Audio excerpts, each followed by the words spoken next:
Shalom and welcome to Two Minutes of Torah. This year is entitled, I don't have any flu. I have a post-corona flu. Fascinating for about 2 weeks ago. Started feeling a little bit under the weather. Today is Wednesday night, so just under 2 weeks ago, coughing, sore throat.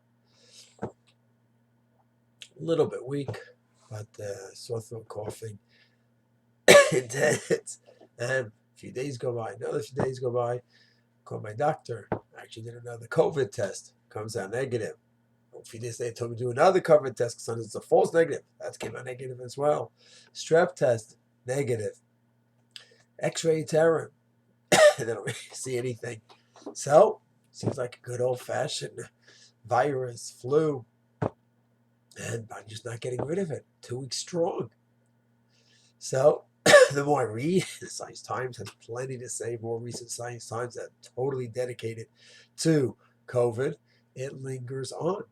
But more than that, even if one doesn't have COVID a second time, the immune system is weakened, is challenged. It seems to me that's the case by me. It has a lot of interesting ideas, excuse me, that come out of this.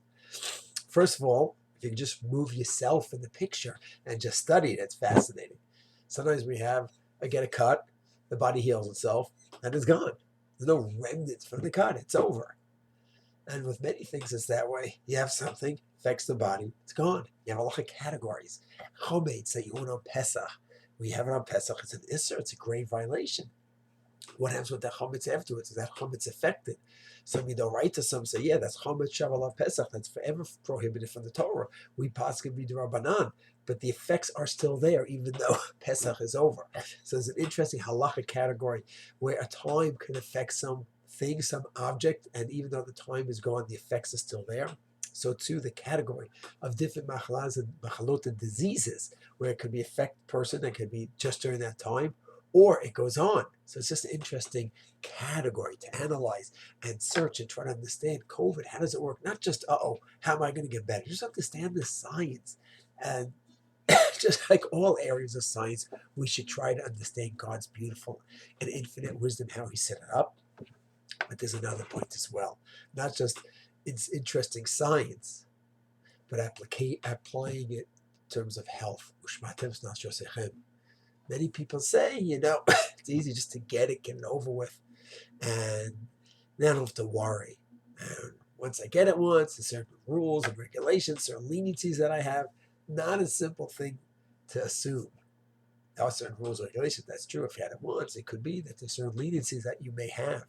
But halachically, are you allowed to get it the first time on purpose? It's a great shayla halachically.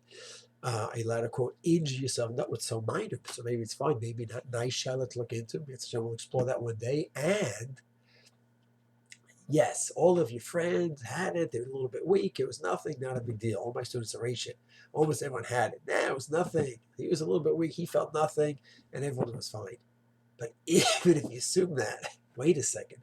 But if it affects your immune system, so maybe the first week or two you'll have it, you'll get over it, and then you're done. But what about the effect on the immune system, which might be much more damaging? So that's something to look into as well.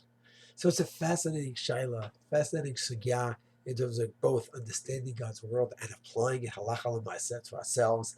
B'ez Hashem, everyone should feel good, everyone should be well. Shalom.